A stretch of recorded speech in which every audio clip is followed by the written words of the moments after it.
Great to see you and welcome to the show. This whole point about the travel recovery being or becoming very concentrated, right? Folks going to the same destinations over and over.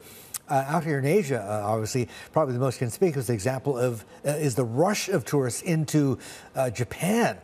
And you've got to think that some of it, at least, maybe a lot of it, is simply because of how weak the currency is. Well, the Japanese currency obviously helps make that travel decision or make Japan a more attractive travel destination for some of the travelers. But a broader trend is at play, which is that consumers want to pay disproportionately for unique experiences that they can have a personal connection with and resonate with them.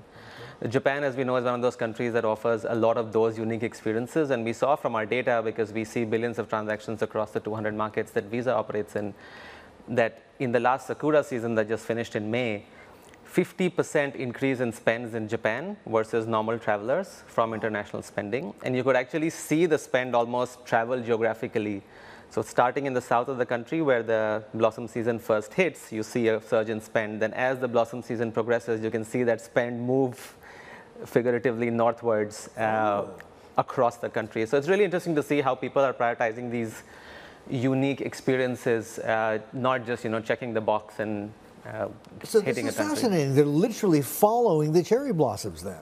Absolutely, and you see that not just from Japan as a destination which is global in nature. So you see uplift in travelers from North America. Maybe they're finding Europe and North America too hot, and they're coming to Asia. Coming out here to cool down. There's Europe. There's also a lot of surge from within Asian travelers. So Filipinos, travelers from India, travelers from Indonesia. We're seeing a lot of them travel more to Japan than they used to before. Oh.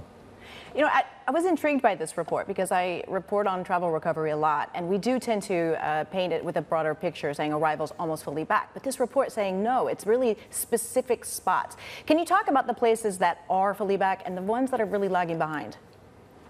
So if we take a step back at the macro level, I can make the headline that international travel is not just back, it's much stronger than it was before the pandemic. So based on international travel spend data that we see, it's 50% higher than pre-pandemic levels at a global level. Even in Asia Pacific, it's 25 to 40% higher versus what it was pre-pandemic. And as you said, business destinations as well as beach and sun and sand sort of attract people a lot more, and those are the ones that are leading the recovery. So in Asia, it's Tokyo, Singapore, Bangkok, Bali, etc. We're still seeing the recovery in progress from China in particular, and that's what's causing a lot of the lack of some of the other destinations kind of come by. But we are seeing that happen in China as well, starting with business travel. People are combining leisure with their business travel, so they're tagging on a few days when they travel and to explore the country. Leisure now, right? Exactly, leisure. Okay. And we expect that recovery to continue as the travel movement becomes easier from China and the airline capacity comes back. So does it surprise you that all this is happening? We're more than back to pre-pandemic levels. In fact, we've exceeded it. And this is despite the fact that airfares and insurance and basically everything is so much more expensive. People want to travel. Yeah, yeah.